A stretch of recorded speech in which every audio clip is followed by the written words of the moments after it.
ਸਤਿ ਸ਼੍ਰੀ ਅਕਾਲ ਸਾਰਿਆਂ ਨੂੰ ਤੁਹਾਡਾ ਬਹੁਤ-ਬਹੁਤ ਸਵਾਗਤ ਹੈ ਅੱਜ ਦੀ ਕਲਾਸ 'ਚ। ਆਪਾਂ ਕਰ ਰਹੇ ਹਾਂ ਤੀਜੀ ਜਮਾਤ ਦੀ ਕਿਤਾਬ ਪੰਜਾਬੀ ਪੁਸਤਕ ਤੇ ਆਓ ਪੜ੍ਹਦੇ ਹਾਂ ਉਹਦਾ 17ਵਾਂ ਪਾਠ ਭੇਦ ਦੀ ਗੱਲ। ਰਾਜ਼ ਦੀ ਗੱਲ ਹੈ ਬੱਚਿਓ। ਆਓ ਪਤਾ ਕਰੀਏ ਕੀ ਹੈ ਭੇਦ ਦੀ ਗੱਲ। ਬੜੀ ਪੁਰਾਣੀ ਗੱਲ ਹੈ। ਇੱਕ ਸ਼ਹਿਰ ਵਿੱਚ ਇੱਕ ਵਪਾਰੀ ਰਹਿੰਦਾ ਸੀ। ਉਸ ਦਾ ਕਾਰੋਬਾਰ ਦੂਰ-ਦੂਰ ਤੱਕ ਫੈਲਿਆ ਹੋਇਆ ਸੀ। ਉਹ ਇੱਕ ਥਾਂ ਤੋਂ ਸਮਾਨ ਖਰੀਦਦਾ ਅਤੇ ਦੂਜੀ ਥਾਂ ਵੇਚ ਦਿੰਦਾ। ਇਸ ਤਰ੍ਹਾਂ ਉਸਨੇ ਬਹੁਤ ਪੈਸਾ ਤੇ ਨਾਮ ਕਮਾਇਆ। ਤਾਂ ਇੱਕ ਵਪਾਰੀ ਦੀ ਗੱਲ ਹੈ ਤੇ ਬਹੁਤ ਪੁਰਾਣੀ ਗੱਲ ਹੈ। ਉਹ ਬਹੁਤ ਵਧੀਆ ਪੈਸੇ ਕਮਾ ਰਿਹਾ ਸੀ। ਇੱਕ ਥਾਂ ਤੋਂ ਸਮਾਨ ਲੈਂਦਾ, ਦੂਜੀ ਥਾਂ ਵੇਚ ਦਿੰਦਾ। ਵਧੀਆ ਕਮਾਈ ਚੱਲ ਰਹੀ ਸੀ, ਸਭ ਠੀਕ ਸੀ। ਇੱਕ ਵਾਰ ਉਹ ਆਪਣੇ ਵਪਾਰ ਦੇ ਸੰਬੰਧ ਵਿੱਚ ਕਿਧਰੇ ਦੂਰ ਜਾਣ ਲੱਗਾ। ਉਸਨੇ ਆਪਣੇ ਘਰ ਦੇ ਸਾਰੇ ਜੀਆਂ ਨੂੰ ਪੁੱਛਿਆ, ਉੱਥੋਂ ਤੁਹਾਡੇ ਲਈ ਕੀ ਲੈ ਕੇ ਆਵਾਂ? ਸਭ ਨੇ ਆਪਣੀਆਂ ਪਸੰਦ ਦੀਆਂ ਚੀਜ਼ਾਂ ਦੱਸ ਦਿੱਤੀਆਂ। ਉਸਨੇ ਇੱਕ ਤੋਤਾ ਵੀ ਪਾਲਿਆ ਹੋਇਆ ਸੀ। ਤੋਤਾ ਬਹੁਤ ਸੋਹਣਾ ਸੀ। ਉਸਦੀ ਆਵਾਜ਼ ਬਹੁਤ ਮਨਮੋਹਣੀ ਸੀ। ਉਸਨੇ ਤੋਤੇ ਨੂੰ ਪੁੱਛਿਆ, ਮੀਆਂ ਮਿੱਠੂ ਤੇਰੇ ਲਈ ਕੀ ਲੈ ਕੇ ਆਵਾਂ? ਤੋਤੇ ਨੇ ਕਿਹਾ, ਮੈਂ ਕੁਝ ਮੰਗਾਉਣਾ ਤਾਂ ਨਹੀਂ, ਪਰ ਇੰਨਾ ਕੰਮ ਕਰ ਦੇਣਾ ਕਿ ਜਿੱਥੇ ਕਿਧਰੇ ਤੋਤੇ ਮਿਲਣ ਉਹਨਾਂ ਨੂੰ ਮੇਰਾ ਸਲਾਮ ਕਰ ਦੇਣਾ। ਉਹਨਾਂ ਨੂੰ ਕਹਿਣਾ ਕਿ ਤੁਸੀਂ ਆਜ਼ਾਦ ਹੋ ਤੇ ਬਾਗਾਂ ਵਿੱਚ ਉੜਦੇ ਫਿਰਦੇ ਹੋ ਤੇ ਮੈਂ ਪਿੰਜਰੇ ਵਿੱਚ ਕੈਦ ਹਾਂ। ਤਾਂ ਵਪਾਰੀ ਨੇ ਦੂਰ ਕਿਧਰੇ ਜਾਣਾ ਸੀ ਤੇ ਉਹਨਾਂ ਸੋਚਿਆ ਵੀ ਮੈਂ ਆਪਣੇ ਘਰ ਦੇ ਸਾਰੇ ਜੀਆਂ ਨੂੰ ਪੁੱਛ ਲਾਂ ਵੀ ਉਹਨਾਂ ਨੂੰ ਕੀ ਕੀ ਸਮਾਨ ਚਾਹੀਦਾ ਉਹ ਥਾਂ ਤੋਂ। ਤੇ ਸਾਰਿਆਂ ਨੇ ਆਪਣੀ ਦਿਲ ਦੀਆਂ ਰੀਝਾਂ ਦੱਸਦੀਆਂ ਵੀ ਮੇਰੇ ਲਈ ਆ ਲੈ ਆਈ, ਆ ਤੋਹਫੇ ਲੈ ਆਈ। ਤੇ ਇੱਕ ਤੋਤਾ ਵੀ ਪਾਲਿਆ ਹੋਇਆ ਸੀ ਉਹਨੇ। ਤੇ ਉਹ ਤੋਤੇ ਕੋਲ ਗਿਆ ਤੇ ਉਹਨੇ ਪੁੱਛਿਆ ਵੀ ਮੀਆਂ ਮਿੱਠੂ ਤੈਨੂੰ ਕੀ ਚਾਹੀਦਾ, ਤੂੰ ਮੈਨੂੰ ਦੱਸ। ਤਾਂ ਤੋਤੇ ਨੇ ਕਿਹਾ, ਦੇਖ ਭਰਾਵਾ, ਮੈਨੂੰ ਕੁਝ ਮੰਗਵਾਉਣ ਦਾ ਚੀਤ ਨਹੀਂ ਹੈ, ਪਰ ਜੇ ਤੁਹਾਨੂੰ ਕਿਤੇ ਆਜ਼ਾਦ ਤੋਤੇ ਮਿਲਣ ਤਾਂ ਤੁਸੀਂ ਉਹਨਾਂ ਨੂੰ ਮੇਰਾ ਸਲਾਮ ਕਹਿਓ ਤੇ ਉਹਨਾਂ ਨੂੰ ਦੱਸਿਓ ਤੇ ਤੁਸੀਂ ਖੁੱਲੇ ਘੁੰਮ ਸਕਦੇ ਹੋ, ਪਰ ਮੈਂ ਪਿੰਜਰੇ ਵਿੱਚ ਕੈਦ ਹਾਂ। ਵਪਾਰੀ ਤੁਰ ਪਿਆ। ਉਹ ਜਿੱਥੇ ਜਿੱਥੇ ਵੀ ਜਾਂਦਾ ਉੱਥੋਂ ਦੇ ਤੋਤਿਆਂ ਨੂੰ ਆਪਣੇ ਤੋਤੇ ਦਾ ਸੁਨੇਹਾ ਦਿੰਦਾ। ਫਿਰ ਸਫ਼ਰ ਕਰਦੇ ਕਰਦੇ ਵਪਾਰੀ ਤੋਤੇ ਦੀ ਗੱਲ ਭੁੱਲ ਗਿਆ। ਇੱਕ ਦਿਨ ਉਸਨੇ ਇੱਕ ਦਰਖਤ ਤੇ ਬਹੁਤ ਸਾਰੇ ਤੋਤੇ ਬੈਠੇ ਦੇਖੇ। ਉਹ ਆਪਣੀ ਬੋਲੀ ਬੋਲ ਰਹੇ ਸਨ। ਵਪਾਰੀ ਨੂੰ ਆਪਣੇ ਮੀਆਂ ਮਿੱਠੂ ਦੀ ਗੱਲ ਯਾਦ ਆ ਗਈ।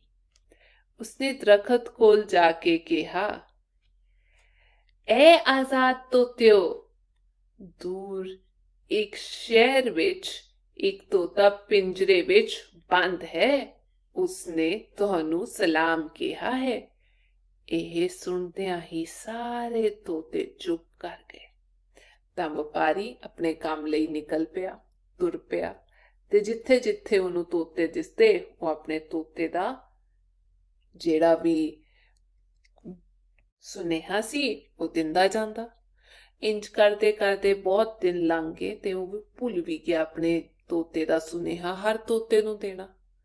ਪਰ ਇੱਕ ਦਿਨ ਕੀ ਹੋਇਆ, ਉਹ ਦਰਖਤ ਕੋਲ ਸੀ ਤੇ ਉੱਥੇ ਉਹਨੇ ਬਹੁਤ ਸਾਰੇ ਤੋਤੇ ਬੈਠੇ ਦੇਖੇ। ਸਭ ਆਪਣੀ ਬੋਲੀ ਵਿੱਚ ਆਪਣੀਆਂ ਗੱਲਾਂ ਮਾਰ ਰਹੇ ਸਨ ਤੇ ਵਪਾਰੀ ਨੂੰ ਆਪਣੇ ਮੀਆਂ ਮਿੱਠੂ ਆਪਣੇ ਤੋਤੇ ਦੀ ਯਾਦ ਆ ਗਈ ਗੱਲ ਕਹੀ ਹੋਈ ਤੇ ਉਹਨੇ ਜ਼ੋਰ ਦੀ ਕਿਹਾ ਵੀ ਇਹ ਆਜ਼ਾਦ ਤੋਤਿਓ, ਤੁਸੀਂ ਇੱਥੇ ਆਜ਼ਾਦ ਹੋ, ਪਰ ਦੂਰ ਸ਼ਹਿਰ ਵਿੱਚ ਇੱਕ ਤੋਤਾ ਪਿੰਜਰੇ ਵਿੱਚ ਬੰਦ ਹੈ ਤੇ ਉਸਨੇ ਤੁਹਾਨੂੰ ਸਲਾਮ ਭੇਜਿਆ। ਇਹ ਜਦ ਗੱਲ ਤੋਤਿਆਂ ਨੇ ਸੁਣੀ, ਉਹਨਾਂ ਦੇ ਤੋਤੇ ਉੜ ਗਏ। ਉਹ ਚੁੱਪ ਕਰ ਗਏ। ਵਪਾਰੀ ਨੇ ਫੇਰ ਕਿਹਾ, ਉਸ ਤੋਤੇ ਨੇ ਇਹ ਸੁਨੇਹਾ ਦਿੱਤਾ ਹੈ ਕਿ ਤੁਸੀਂ ਤਾਂ ਆਜ਼ਾਦ ਹੋ ਤੇ ਬਾਗਾਂ ਵਿੱਚ ਉੜਦੇ ਫਿਰਦੇ ਹੋ, ਮੈਂ ਪਿੰਜਰੇ ਵਿੱਚ ਕੈਦ ਹਾਂ। ਤੇ ਉਹਨੇ ਫੇਰ ਕਿਹਾ ਵੀ ਮੇਰੇ ਤੋਤੇ ਨੇ ਕਿਹਾ ਵੀ ਤੁਸੀਂ ਤਾਂ ਆਜ਼ਾਦ ਹੋ ਸਾਰੇ ਕਿਤੇ ਵੀ ਉੜ ਸਕਦੇ ਹੋ, ਬਾਗਾਂ ਵਿੱਚ, ਕਿਤੇ ਵੀ, ਪਰ ਮੈਂ ਤਾਂ ਪਿੰਜਰੇ ਵਿੱਚ ਕੈਦ ਹਾਂ। ਇਹ ਸੁਣਦਿਆਂ ਹੀ ਸਾਰੇ ਤੋਤੇ ਫਿਰ ਚੁੱਪ ਹੋ ਗਏ, ਪਰ ਇੱਕ ਬੁੱਢਾ ਤੋਤਾ ਤੜਫ ਕੇ ਥੱਲੇ ਡਿੱਗਿਆ ਤੇ ਮਰ ਗਿਆ। ਵਪਾਰੀ ਨੂੰ ਇਹ ਦੇਖ ਕੇ ਬਹੁਤ ਦੁੱਖ ਹੋਇਆ, ਪਰ ਹੁਣ ਉਹ ਕੀ ਕਰ ਸਕਦਾ ਸੀ? ਜੋ ਹੋਣਾ ਸੀ ਹੋ ਗਿਆ। ਵਪਾਰੀ ਅੱਗੇ ਤੁਰ ਪਿਆ ਤੇ ਜਦ ਤੋਤਿਆਂ ਨੇ ਵਪਾਰੀ ਦੀ ਗੱਲ ਸੁਣੀ, ਉਹਨਾਂ ਨੂੰ ਬਹੁਤ ਦੁੱਖ ਹੋਇਆ, ਉਹ ਚੁੱਪ ਹੋ ਗਏ। ਤੇ ਇੰਨੇ ਨੂੰ ਇੱਕ ਬੁੱਢਾ ਤੋਤਾ ਦਰਖਤ ਤੋਂ ਡਿੱਗ ਗਿਆ ਤੇ ਮਰ ਗਿਆ। ਵਪਾਰੀ ਨੂੰ ਦੁੱਖ ਤਾਂ ਹੋਇਆ ਬਹੁਤ, ਪਰ ਹੁਣ ਉਹ ਕੀ ਕਰ ਸਕਦਾ ਸੀ? ਉਹ ਅੱਗੇ ਆਪਣੇ ਕੰਮ ਨੂੰ ਤੁਰ ਪਿਆ। ਵਪਾਰੀ ਆਪਣਾ ਕੰਮ ਖਤਮ ਹੋਣ ਪਿੱਛੋਂ ਘਰ ਮੁੜ ਗਿਆ। ਉਸਨੇ ਆਪਣੇ ਪਰਿਵਾਰ ਦੇ ਸਾਰੇ ਜੀਆਂ ਨੂੰ ਉਹਨਾਂ ਦੇ ਮੰਗਵਾਏ ਤੋਹਫੇ ਦਿੱਤੇ। ਤੋਤੇ ਨੇ ਪੁੱਛਿਆ, ਮੇਰੇ ਤੋਤੇ ਭਰਾਵਾਂ ਨੇ ਮੇਰੇ ਲਈ ਕੀ ਤੋਹਫਾ ਭੇਜਿਆ ਹੈ? ਤਾਂ ਵਪਾਰੀ ਆਪਣਾ ਘਰ ਆ ਗਿਆ ਕੰਮ ਕਰਕੇ, ਤੇ ਉਹਨੇ ਜੋ ਸਮਾਨ ਆਪਣੇ ਘਰਦਿਆਂ ਲਈ ਲਿਆ ਸੀ, ਉਹ ਤੋਹਫੇ ਉਹਨਾਂ ਨੂੰ ਘਰ ਆ ਕੇ ਉਹਨੇ ਦੇ ਦਿੱਤੇ। ਸਾਰੇ ਬਹੁਤ ਖੁਸ਼। ਤੇ ਫਿਰ ਆਈ ਤੋਤੇ ਦੀ ਵਾਰੀ। ਤੋਤੇ ਨੇ ਪੁੱਛਿਆ, ਵੀ ਮੇਰੇ ਤੋਤੇ ਭਰਾਵਾਂ ਨੇ ਕੀ ਭੇਜਿਆ? ਕਿਹੜਾ ਤੋਹਫਾ ਭੇਜਿਆ ਮੇਰੇ ਲਈ? ਵਪਾਰੀ ਨੇ ਕਿਹਾ, ਤੇਰੀ ਗੱਲ ਤੇਰੇ ਤੋਤੇ ਭਰਾਵਾਂ ਨੂੰ ਆ ਕੇ ਮੈਂ ਪਛਤਾ ਰਿਹਾ ਹਾਂ। ਇੱਕ ਦਰਖਤ ਉੱਤੇ ਬਹੁਤ ਸਾਰੇ ਤੋਤੇ ਬੈਠੇ ਸਨ। ਮੈਂ ਉਹਨਾਂ ਨੂੰ ਤੇਰਾ ਸਲਾਮ ਤੇ ਸੁਨੇਹਾ ਦਿੱਤਾ, ਪਰ ਉਹਨਾਂ ਵਿੱਚੋਂ ਇੱਕ ਬੁੱਢਾ ਤੋਤਾ ਤੜਪ ਕੇ ਜ਼ਮੀਨ ਤੇ ਡਿੱਗਿਆ ਤੇ ਮਰ ਗਿਆ। ਤੇ ਵਪਾਰੀ ਨੇ ਜਵਾਬ ਦਿੱਤਾ, ਵੀ ਤੂੰ ਤਾਂ ਰਹਿਣ ਹੀ ਦੇ, ਤੇਰਾ ਸੁਨੇਹਾ ਪਹੁੰਚਾ ਕੇ ਤਾਂ ਮੈਂ ਪਛਤਾ ਰਿਹਾ। ਹੋਇਆ ਕੀ, ਵੀ ਇੱਕ ਦਰਖਤ ਤੇ ਬਹੁਤ ਸਾਰੇ ਤੋਤੇ ਬੈਠੇ ਸੀ, ਤੇ ਜਦ ਮੈਂ ਉਹਨਾਂ ਨੂੰ ਤੇਰਾ ਸਲਾਮ ਤੇ ਸੁਨੇਹਾ ਦਿੱਤਾ, ਉਹਨਾਂ 'ਚ ਇੱਕ ਬੁੱਢਾ ਤੋਤਾ ਵੀ ਸੀ, ਤੇ ਉਹ ਵਿਚਾਰਾ ਡਿੱਗ ਕੇ ਜ਼ਮੀਨ ਤੇ ਮਰ ਗਿਆ। ਵਪਾਰੀ ਨੇ ਹਲੇ ਗੱਲ ਪੂਰੀ ਹੀ ਕੀਤੀ ਸੀ ਕਿ ਮਿੱਠੂ ਤੋਤਾ ਤੜਫ ਕੇ ਹੇਠਾਂ ਡਿੱਗਿਆ ਤੇ ਜਾਪਿਆ ਜਿਵੇਂ ਮਰ ਗਿਆ ਹੋਵੇ। ਵਪਾਰੀ ਨੂੰ ਬਹੁਤ ਅਫਸੋਸ ਹੋਇਆ। ਉਹ ਆਪਣੇ ਆਪ ਨੂੰ ਬੁਰਾ ਭਲਾ ਕਹਿਣ ਲੱਗਾ, ਜੇ ਮੈਂ ਇਹ ਗੱਲ ਇਸ ਨੂੰ ਨਾ ਦੱਸਦਾ ਤਾਂ ਕੀ ਵਿਗੜ ਜਾਂਦਾ। ਤਾਂ ਇਹ ਗੱਲ ਸੁਣ ਕੇ ਵੀ ਇੱਕ ਬੁੱਢਾ ਤੋਤਾ ਗਿਰ ਗਿਆ। ਜਿਹੜਾ ਵਪਾਰੀ ਦਾ ਤੋਤਾ ਸੀ ਉਹ ਵੀ ਡਿੱਗ ਗਿਆ, ਤਾਂ ਇੰਜ ਜਾਪਿਆ ਵੀ ਉਹ ਮਰ ਗਿਆ। ਤੇ ਵਪਾਰੀ ਨੂੰ ਬਹੁਤ ਦੁੱਖ ਹੋਇਆ ਵੀ ਮੈਨੂੰ ਇਹ ਗੱਲ ਉਹਨੂੰ ਨਹੀਂ ਦੱਸਣੀ ਸੀ ਚਾਹੀਦੀ। ਜੇ ਨਾ ਦੱਸਦਾ ਤਾਂ ਕੀ ਵਿਗੜ ਜਾਂਦਾ, ਕੀ ਖਰਾਬ ਹੋ ਜਾਂਦਾ ਮੇਰਾ। ਉਦਾਸ ਮਨ ਨਾਲ ਵਪਾਰੀ ਨੇ ਪਿੰਜਰਾ ਖੋਲਿਆ ਤੇ ਤੋਤਾ ਨੂੰ ਬਾਹਰ ਕੱਢ ਦਿੱਤਾ। ਤੋਤਾ ਫੁਰ ਕਰਕੇ ਉੱਡਿਆ ਤੇ ਦਰਖਤ ਤੇ ਜਾ ਬੈਠਾ। ਵਪਾਰੀ ਨੇ ਹੈਰਾਨ ਹੋ ਕੇ ਪੁੱਛਿਆ, ਆ ਕੀ ਗੱਲ ਹੋਈ? ਇਹਦੇ ਵਿੱਚ ਕੀ ਭੇਤ ਹੈ? ਤੋਤੇ ਨੇ ਕਿਹਾ, ਇਹ ਤੋਹਫਾ ਭੇਤ ਦੀ ਗੱਲ ਉਸ ਬੁੱਢੇ ਤੋਤੇ ਨੇ ਮੈਨੂੰ ਕੈਦ ਵਿੱਚੋਂ ਆਜ਼ਾਦ ਹੋਣ ਲਈ ਭੇਜਿਆ ਸੀ। ਤੇ ਹੁਣ ਸਾਨੂੰ ਪਤਾ ਲੱਗਦਾ ਹੈ ਵੀ ਬੁੱਢੇ ਤੋਤੇ ਨੇ ਮਰਨ ਦਾ ਨਾਟਕ ਇਸ ਲਈ ਕੀਤਾ ਸੀ ਤਾਂ ਜੋ ਇਹ ਪਿੰਜਰੇ ਵਿੱਚ ਜਿਹੜਾ ਤੋਤਾ ਹੈ ਉਹਨੂੰ ਅਕਲ ਆ ਜਾਏ ਕਿੰਜ ਮਰਨ ਦਾ ਨਾਟਕ ਕਰਨਾ ਹੈ, ਤੇ ਫਿਰ ਉਹ ਆਜ਼ਾਦ ਹੋ ਸਕਦਾ ਹੈ। ਪਿੰਜਰੇ ਦੀ ਗੁਲਾਮੀ ਨਾਲੋਂ ਆਜ਼ਾਦ ਹਵਾ ਚੰਗੀ ਹੁੰਦੀ ਹੈ। ਤਾਂ ਇੱਥੇ ਤੋਤਾ ਕਹਿੰਦਾ ਵੀ ਜਿਹੜੀ ਤਾਜ਼ੀ ਹਵਾ ਹੈ ਉਹ ਵਧੀਆ ਹੁੰਦੀ ਹੈ, ਹੁਣ ਮੈਂ ਆਜ਼ਾਦ ਰਵਾਂਗਾ। ठीक है बच्चों, आगे है पाठ अभ्यास। पहला शब्द अर्थ, कारोबार, व्यापार या कामकार। आजाद, खुल, अफसोस, दुख, तड़फ के, दुखी हो के, पेट दी गल, गुज्जी गल। मनमोहनी, मन नूं चंगी लगण वाली। सफर, यात्रा। विगड़, खराब। गुलामी, किसे दे ਅਧੀਨ ਹੋਣਾ। ਦੂਜਾ ਮੌਖਿਕ ਪ੍ਰਸ਼ਨ। ਪਹਿਲਾ ਹੈ, ਵਪਾਰੀ ਨੇ ਤੋਤੇ ਦਾ ਕੀ ਨਾਂ ਰੱਖਿਆ ਹੋਇਆ ਸੀ? ਵਪਾਰੀ ਨੇ ਤੋਤੇ ਦਾ ਨਾਂ ਮੀਆਂ ਮਿੱਠੂ ਰੱਖਿਆ ਹੋਇਆ ਸੀ। ਦੂਜਾ, ਤੋਤੇ ਦੀ ਆਵਾਜ਼ ਕਿਹੋ ਜਿਹੀ ਸੀ? ਤੋਤੇ ਦੀ ਆਵਾਜ਼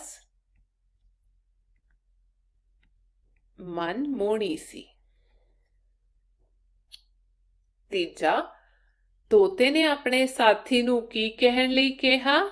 ਤੋਤੇ ਨੇ ਆਪਣੇ ਸਾਥੀ ਨੂੰ ਸਲਾਮ ਕਹਿਣ ਲਈ ਕਿਹਾ। ਇੱਥੇ ਲਿਖ ਦਿੰਦੇ ਹਾਂ।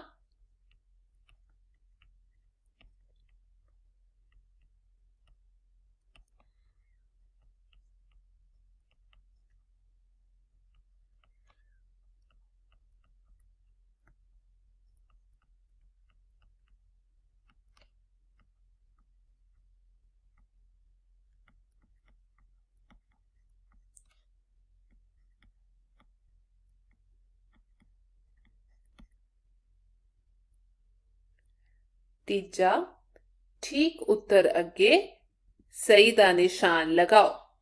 ਪਹਿਲਾ, ਵਪਾਰੀ ਦਾ ਦੂਰ ਦੂਰ ਤੱਕ ਕੀ ਫੈਲਿਆ ਹੋਇਆ ਸੀ? ਘਰ, ਖੇਤ ਜਾਂ ਕਾਰੋਬਾਰ? ਕਾਰੋਬਾਰ। ਦੂਜਾ, ਤੋਤਾ ਕਿੱਥੇ ਕੈਦ ਸੀ? ਕੋਠੀ ਵਿੱਚ, ਪਿੰਜਰੇ ਵਿੱਚ ਜਾਂ ਜੰਗਲ ਵਿੱਚ? ਪਿੰਜਰੇ ਵਿੱਚ। ਤੀਜਾ, ਬੁੱਢੇ ਤੋਤੇ ਨੇ ਤੋਹਫਾ ਕਿਸ ਨੂੰ ਭੇਜਿਆ ਸੀ? ਵਪਾਰੀ ਨੂੰ, ਬੱਚਿਆਂ ਨੂੰ ਜਾਂ ਮੀਆਂ ਮਿੱਠੂ ਨੂੰ? ਮੀਆਂ ਮਿੱਠੂ ਨੂੰ, ਜੋ ਪਿੰਜਰੇ ਵਿੱਚ ਕੈਦ ਸੀ। ਚੌਥਾ, ਹੇਠ ਲਿਖੇ ਪ੍ਰਸ਼ਨਾਂ ਦੇ ਉੱਤਰ ਲਿਖੋ। ਊੜਾ, ਵਪਾਰੀ ਨੇ ਕੀ ਪਾਲਿਆ ਹੋਇਆ ਸੀ? ਵਪਾਰੀ ਨੇ ਮੀਆਂ ਮਿੱਠੂ ਨਾਂ ਦਾ ਇੱਕ ਤੋਤਾ ਪਾਲਿਆ ਹੋਇਆ ਸੀ।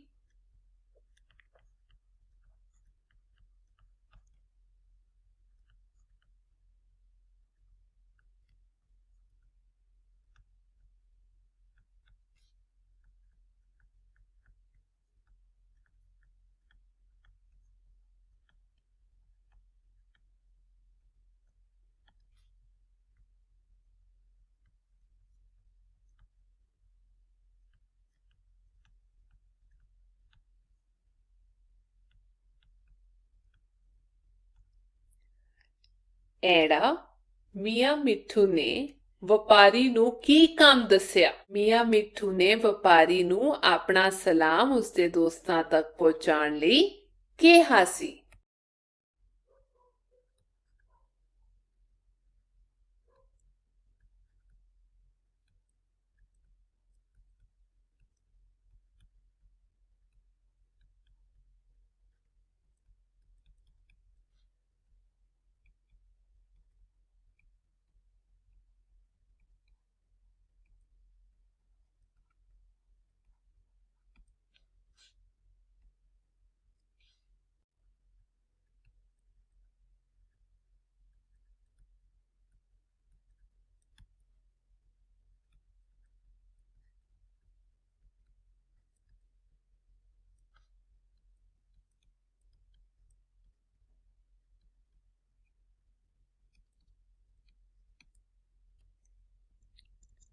अगला, ईडी, बुड्ढा तोता तड़फ के किथे डिग्या? बुड्ढा तोता तड़फ के जमीन ते डिग्या।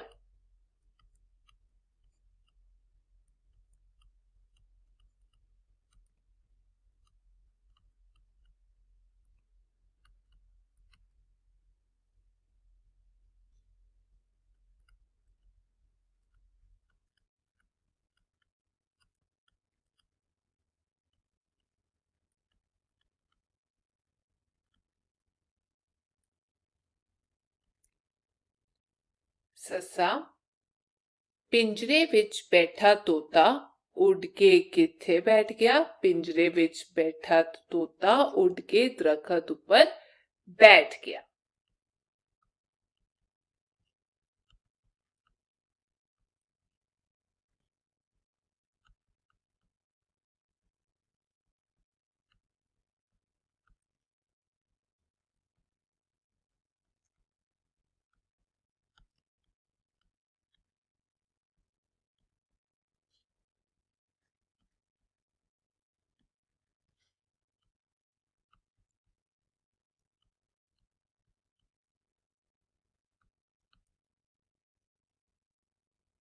ਹਾਹਾ ਪਿੰਜਰੇ ਦੀ ਗੁਲਾਮੀ ਨਾਲੋਂ ਕਿਹੜੀ ਹਵਾ ਚੰਗੀ ਹੁੰਦੀ ਹੈ? ਪਿੰਜਰੇ ਦੀ ਗੁਲਾਮੀ ਨਾਲੋਂ ਆਜ਼ਾਦ ਹਵਾ ਚੰਗੀ ਹੁੰਦੀ ਹੈ।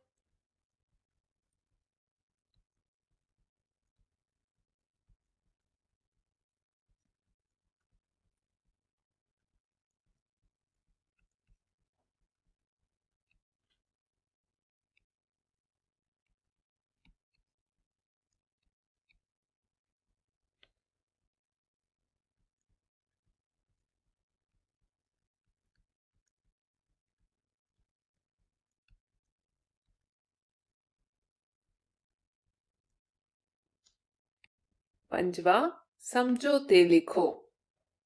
ਖਰੀਦਣਾ ਵੇਚਣਾ ਇੱਥੇ ਲਿਖੇ ਹੋਏ ਨੇ ਵਿਰੋਧੀ ਸ਼ਬਦ।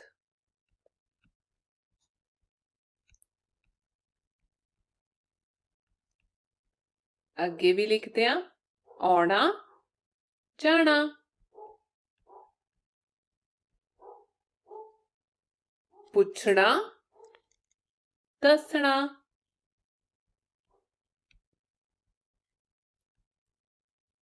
ਉੱਠਣਾ ਬੈਠਣਾ।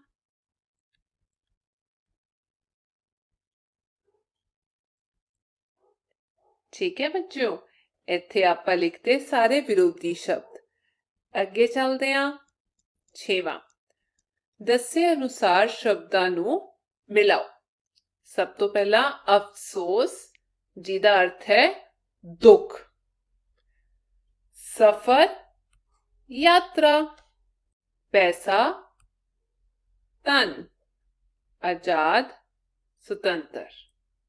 7ਵਾਂ ਜਦੋਂ ਲੋਕੀ ਇੱਕ ਦੂਜੇ ਨੂੰ ਮਿਲਦੇ ਹਨ ਤਾਂ ਕਿਹੜੇ ਸ਼ਬਦ ਬੋਲਦੇ ਹਨ? ਜਿਵੇਂ ਨਮਸਤੇ ਕਹਿੰਦੇ ਨੇ, ਹੋਰ ਲਿਖ ਸਕਦੇ ਨੇ ਸਤਿ ਸ੍ਰੀ ਅਕਾਲ, ਸਲਾਮ, ਜਾਂ ਵੱਡਿਆਂ ਲਈ ਆਪਾਂ ਕਹਿ ਸਕਦੇ ਹਾਂ ਪੈਰੀ ਪਾਉਣਾ।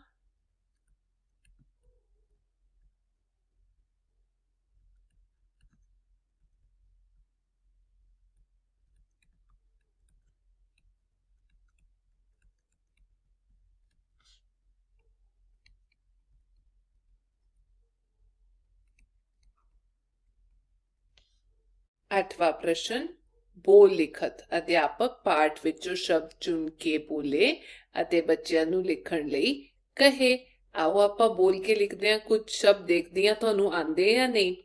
ਸਭ ਤੋਂ ਪਹਿਲਾਂ ਪੁਰਾਣੀ, ਸ਼ਹਿਰ, ਕਾਰੋਬਾਰ, ਤਰ੍ਹਾਂ, पसंद, आवाज, बहुत, बुढ़ा,